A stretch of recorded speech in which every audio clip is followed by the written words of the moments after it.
وعلى آله وصحبه أجمعين. أما بعد رب اشرح لي صدري ويسر لي أمري واحلل عقدة من لساني يفقهوا قولي. فأعوذ بالله من الشيطان الرجيم. بسم الله الرحمن الرحيم.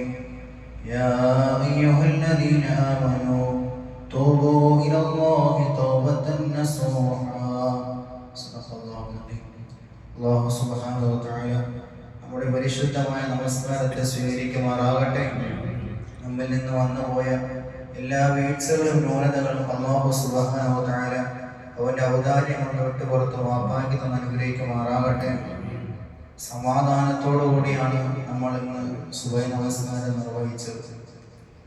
നമ്മൾ എഴുന്നേറ്റതും നമ്മൾ കിടന്നുറങ്ങിയതും സമാധാനമായ ഒരു അന്തരീക്ഷത്തിലായിരുന്നു. പക്ഷേ അറേബ്യൻ രാജ്യങ്ങളിൽ, ഗൾഫ് രാജ്യങ്ങളിൽ നമുക്കറിയാം, നമ്മുടെ പ്രിയപ്പെട്ട സഹോദരങ്ങൾ, മുസ്ലിം ഉമ്മത്തുകൾ, കൊച്ചുമക്കൾ ഉൾപ്പെടെ സമാധാനമില്ലാത്ത ഒരു സാഹചര്യത്തിൽ ഇസ്ലാമികമായ എല്ലാ വിദ്വേഷങ്ങളും വരുത്തിക്കൊണ്ട് കൊച്ചുമക്കളെന്നില്ലാതെ സ്ത്രീകളെന്നില്ലാതെ കൊന്നു തള്ളപ്പെടുന്ന ഒരു സാഹചര്യമാണ് നാം നിലവിൽ കണ്ടുകൊണ്ടിരിക്കുന്നത്.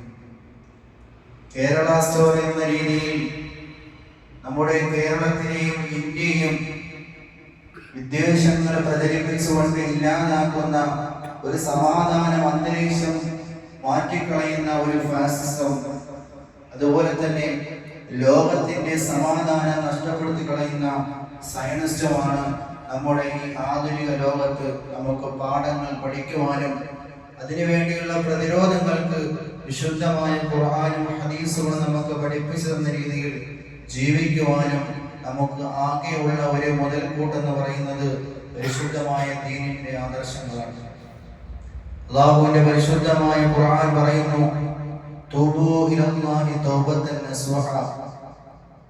അല്ലാഹുവിന്റെ വിശ്വാസികൾ അവർ റബ്ബിലേക്ക് തൗബ ചെയ്ത് മടങ്ങണം. അതിനുവേണ്ടിയുള്ള സുവർണമായ സമാധാനത്തിന്റെ ദിനരാത്രങ്ങളാണ് അല്ലാഹു സുബ്ഹാനഹു വ തആല നമുക്ക് നൽകിയിരിക്കുന്നത്.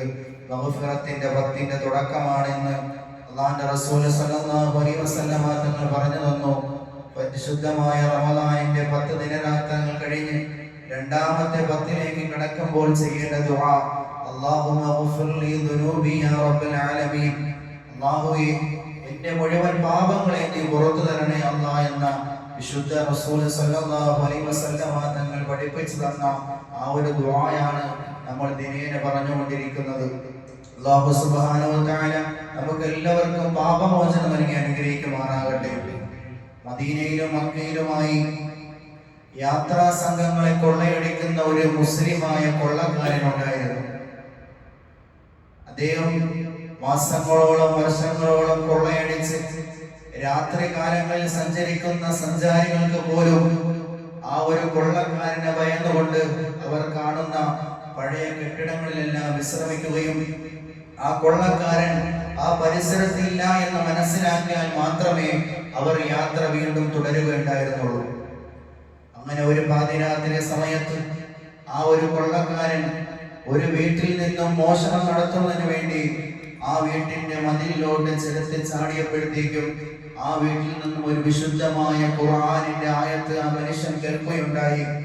അലം യഅനി ലില്ലദീന ആമനൂ അലം യഅനി ലില്ലദീന ആമനൂ അൻ തഖ്ശഅ ഖുലൂബുഹും ലിദിക്രില്ലാഹ്. വിശ്വാസികളുടെ ഹൃദയങ്ങൾ അല്ലാഹുവിലേക്ക് ഓടിയെടുക്കുന്നതിന് വേണ്ടി, വിശ്വാസിയുടെ ഹൃദയങ്ങൾ അല്ലാഹുവിലേക്ക് മടങ്ങുന്നതിന് സമയമായില്ലേ എന്ന വിശുദ്ധമായ ഖുർആനിന്റെ ആയത്ത് കേട്ടപ്പോൾ ആ മനുഷ്യന്റെ ഹൃദയം നടുങ്ങുകയും ഓടിച്ചെന്ന് പേടിച്ച് വിറച്ചുകൊണ്ട് പഴയ കെട്ടിടത്തിലേക്ക് ആ മനുഷ്യൻ ഓടിയെടുക്കുകയുണ്ടായി. ആ സമയത്താണ് യാത്രാ സംഘങ്ങളുടെ ഒരു ശബ്ദം ആ മനുഷ്യൻ കേട്ടത്. ആ മനുഷ്യനെ കുറിച്ച് ആ യാത്രാ സംഘങ്ങൾ പറയുന്നു, ഈ സമയത്ത് നമ്മൾ യാത്ര തിരിച്ചു കഴിഞ്ഞാൽ ആ കൊള്ളക്കാരനെങ്ങാനും നമ്മളെ കാണുകയും നമ്മുടെ വസ്തുക്കൾ കൊള്ളയടിക്കുമെന്നത് 100% നമുക്ക് ഉറപ്പുള്ളതിനാൽ നമ്മൾ ഇപ്പോൾ യാത്ര തുടരേണ്ട എന്ന് പറയുമ്പോൾ ആ മനുഷ്യൻ പൊട്ടിക്കരഞ്ഞുകൊണ്ട് റബ്ബിനോട് തൗബ ചെയ്തു മടങ്ങി. ആ മനുഷ്യൻ ആ യാത്രാ സംഘത്തോട് പറയുകയാണ്, ഇന്നു മുതൽ ഞാൻ ചെയ്തു പോയ എല്ലാ തെറ്റുകുറ്റങ്ങളും ഞാൻ ചെയ്തു പോയ എല്ലാ കൊള്ളരുതയും ഞാൻ ഇവിടെ വെച്ച് അവസാനിപ്പിക്കുകയാണ്. നിങ്ങളുടെ യാത്രാ സംഘത്തിന് ഞാൻ സുരക്ഷിതമായ വഴിയൊരുക്കാമെന്ന് ആ മനുഷ്യൻ പറഞ്ഞു. അത് മറ്റാരുമല്ല, അല്ലാഹുവിന്റെ റസൂൽ സല്ലല്ലാഹു അലൈഹി വസല്ലമ തങ്ങളുടെ അവസാന വിശ്വാസിയായ സ്വഹാബിയായി മടങ്ങിയ ഫുളൈൽ ബിൻ ഇയാദ് റളിയല്ലാഹു അൻഹു എന്ന മഹാനായ ഒരു വലിയാണ് അവസാന വിലായത്തിന്റെ പദവിയിലെത്തി. അല്ലാഹുവിന്റെ റസൂൽ സല്ലല്ലാഹു അലൈഹി വസല്ലമ തങ്ങളുടെ പരിശുദ്ധമായ ഖുർആനിന്റെ ആയത്ത് മനസ്സിലാക്കിക്കൊണ്ട് അല്ലാഹു ചോദിക്കുകയാണ്, ആ ഒരു മനുഷ്യൻ വർഷങ്ങളോളം കൊള്ളയടിച്ച് അവസാനം ഒരു പാതിരാത്രി സമയത്ത് അദ്ദേഹത്തിന് പരിശുദ്ധമായ ഖുർആൻ മാർഗദർശനം നൽകിയപ്പോൾ ഇതേ ആയത്ത് ഞാനും നിങ്ങളും ഇപ്പോൾ ഓതി നമ്മളിപ്പോൾ കേട്ടു. വിശുദ്ധമായ ഖുർആൻ ഈ പള്ളിയുടെ അങ്കണത്തിൽ വെച്ച് ഞാനും നിങ്ങൾ ഓതുന്നുണ്ട്, കേൾക്കുന്നുണ്ട്. അള്ളാഹുവിന്റെ വിശുദ്ധമായ ദീനിനെ കുറിച്ച് പ്രസംഗങ്ങളായാലും ലേഖനങ്ങളായാലും നമ്മൾ വായിക്കുന്നുണ്ട്, കേൾക്കുന്നുണ്ട്, പറയുന്നുണ്ട്, പാടുന്നുണ്ട്. പക്ഷേ ഏതെങ്കിലും ഒരു ആയത്ത് നമ്മുടെ ഹൃദയത്തിനെ സ്വാധീനിച്ചിട്ടുണ്ടോ പ്രിയപ്പെട്ടവരെ? ഏതെങ്കിലും വിശുദ്ധമായ ഖുർആനിന്റെ ഒരൊറ്റ ആയത്ത് എന്റെയും നിങ്ങളുടെയും കൽബിനെ പിടിച്ചു കുലുക്കുന്ന ആ ഒരു അവസ്ഥയിൽ ഏതെങ്കിലും ഒരു ആയത്തിനെ മനസ്സിലാക്കുവാനോ അതനുസരിച്ച് ജീവിക്കുവാനോ എനിക്കും നിങ്ങൾക്കും സാധിച്ചിട്ടുണ്ടോ പ്രിയപ്പെട്ടവരെ? ഞാനും നിങ്ങളും ചിന്തിക്കണം. ഒരിക്കൽ ഹസൻ ബസ്രി റളിയല്ലാഹു അൻഹുവിന്റെ അടുക്കൽ ഒരു മനുഷ്യൻ വന്ന് പറയുകയാണ്, തങ്ങളവരുകളെ വല്ലാത്ത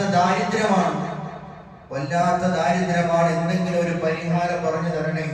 മഹാനായ ഹസൻ ബസ്രി റളിയല്ലാഹു അൻഹു പറയുന്നു, നീ ഇസ്തിഗ്ഫാർ ചൊല്ലണം, അസ്തഗ്ഫിറുല്ലാഹി അലീം നീ പറയണം. എന്തുകൊണ്ടും ഈ ഒരു സുദിനത്തിൽ നമുക്ക് അനുയോജ്യമായ ഒരു സംഭവമാണ്. മഹാനവർ പറഞ്ഞു കൊടുക്കുകയാണ്, ദാരിദ്ര്യമുണ്ടെങ്കിൽ നീ അസ്തഗ്ഫിറുല്ലാഹ് പറ. മറ്റൊരു മനുഷ്യൻ വീണ്ടും വന്ന് പറയുന്നു, തങ്ങളവരുകളെ സന്താനങ്ങളില്ല, മക്കളില്ല, വല്ലാത്ത വിഷമത്തിലാണ്, എന്തെങ്കിലും ഒരു പരിഹാര മാർഗം പറയണേ. മഹാനവറുകൾ പറഞ്ഞു കൊടുക്കുന്നു, നീ അസ്തഗ്ഫിറുല്ലാഹി അലീം പറ. മൂന്നാമതായി ഒരു മനുഷ്യൻ കടന്നു വന്ന് പറയുന്നു, തങ്ങളവരുകളെ കൃഷിയുടെ മൊത്തവും നാശത്തിലാണ്, ഉപജീവന മാർഗം വല്ലാത്ത പ്രയാസത്തിലാണ്, അതിനൊരു പരിഹാര മാർഗം പറയണേ എന്ന് പറഞ്ഞപ്പോൾ മഹാനായ ഹസൻ ബസ്രി റളിയല്ലാഹു അൻഹു ആ മനുഷ്യനോട് ഇസ്തിഗ്ഫാർ ചൊല്ലാൻ പറയുന്നു. ഇത് കേട്ട് നിന്ന ശിഷ്യന്മാർ ചോദിക്കുന്നു, ഉസ്താദേ, 3 പേരും വന്ന് പല കാര്യങ്ങൾ പറഞ്ഞപ്പോൾ അങ്ങ് പറഞ്ഞു കൊടുത്തത് ഒരേ ഒരു ഉത്തരമായിരുന്നല്ലോ, എന്താണ് അതിന്റെ പൊരുൾ എന്ന് പറഞ്ഞപ്പോൾ മഹാനായ ഹസൻ ബസ്രി റളിയല്ലാഹു അൻഹു വിശുദ്ധമായ ഖുർആനിലെ സൂറത്തുൽ നൂഹിലെ 10 മുതൽ 12 വരെയുള്ള ആയത്തുകൾ ഓതി കൊടുത്തു. അതിൽ അല്ലാഹു പറയുകയാണ്, നിങ്ങൾ അല്ലാഹുവിന്റെ മേൽ ഇസ്തിഗ്ഫാർ ചൊല്ലിയാൽ വയംദുദുകും ബിഅംവാലിൻ വബനീൻ, അല്ലാഹു സുബ്ഹാനഹു വ തആല നിങ്ങളുടെ സമ്പത്തുകളും സന്താനങ്ങളും വർദ്ധിപ്പിച്ചു തരും. നിങ്ങളുടെ എല്ലാ വിഷമങ്ങൾക്കും പ്രയാസങ്ങൾക്കും ദുനിയാവിലും ആഖിറത്തിലും ഇസ്തിഗ്ഫാർ നിങ്ങൾക്ക് മുതൽ കൂട്ടാണെന്ന് മഹാനായ ഹസൻ ബസ്രി റളിയല്ലാഹു അൻഹു പറയുമ്പോൾ നമ്മൾ സമാധാനമില്ലാതെ ജീവിതത്തിന്റെ പ്രയാസങ്ങൾക്ക് പരിഹാരം തേടി മാറുമ്പോൾ വിശുദ്ധമായ ഖുർആനിലോട്ട് മടങ്ങി വന്ന് വിശുദ്ധമായ ഖുർആനിന്റെ ആശയങ്ങൾ മനസ്സിലാക്കി പരിഹാരങ്ങൾ വിശുദ്ധമായ ഖുർആനിലൂടെ തന്നെ മനസ്സിലാക്കി അത് കണ്ടെത്തുവാനും ഓരോ വിശ്വാസികളും തയ്യാറാകണം.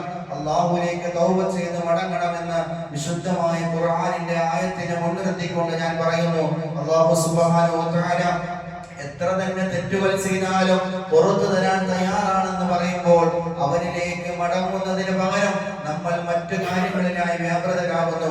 വിശുദ്ധമായ ഖുർആനിലെ സൂറത്ത് യാസീന്റെ അവസാനം വഇലൈഹി തുർജഊൻ, നിങ്ങൾ റബ്ബിലേക്കാണ് മടങ്ങുന്നത് എന്ന വിശുദ്ധമായ ഒരു അവസാനത്തിലൂടെയാണ് ആ വിശുദ്ധമായ യാസീൻ നമുക്ക് പാഠം നൽകുന്നത്. മരണ വീട്ടിൽ വെച്ചോ മറ്റു ആവശ്യങ്ങൾക്കോ വേണ്ടി നമ്മൾ ഓതുന്നു. എന്താണ് ആ സൂറത്തിൽ യാസീനിൽ പറഞ്ഞിരിക്കുന്നത്? എന്തായാലും അവസാനത്തെ ആയത്തിന്റെ വാക്യത്തിൽ നമ്മൾ മനസ്സിലാക്കണം, വഇലൈഹി തുർജഊൻ, റബ്ബിലേക്കാണ് നമ്മുടെ മടക്കം. അല്ലാഹു സുബ്ഹാനഹു വ തആല നമ്മുടെ ആഖിബത്ത് നന്നാക്കി തരുമാറാകട്ടെ. നമ്മുടെ ജീവിതത്തിന്റെ എല്ലാ പ്രയാസങ്ങളും അല്ലാഹു മാറ്റി സന്തോഷമുള്ള സമാധാനമുള്ള തൗബ ചെയ്ത് മടങ്ങുന്ന ഒരു ഹൃദയമാക്കി അല്ലാഹു നമ്മുടെ ഹൃദയങ്ങളെ മാറ്റുമാറാകട്ടെ. പ്രയാസങ്ങൾ അനുഭവിക്കുന്ന, പീഡനങ്ങൾ അനുഭവിക്കുന്ന, അക്രമങ്ങൾക്ക് വിധേയരായി കൊണ്ടിരിക്കുന്ന നമ്മുടെ പ്രിയപ്പെട്ട മുസ്ലിം ഉമ്മത്തുകളെ അല്ലാഹു സുബ്ഹാനഹു വ തആല സമാധാന അന്തരീക്ഷത്തിൽ സന്തോഷവും കാവലും സംരക്ഷണവും റബ്ബിന്റെ സഹായവും സാന്നിധ്യവും നൽകി അല്ലാഹു സുബ്ഹാനഹു വ തആല ലോകത്തിലെ മുസ്ലിം ഉമ്മത്തിനെ സഹായിക്കുമാറാകട്ടെ എന്ന പ്രാർത്ഥനയോടുകൂടി നിർത്തുന്നു. അസ്സലാമു അലൈക്കും വറഹ്മത്തുള്ളാഹി തആല വബറകാതുഹു.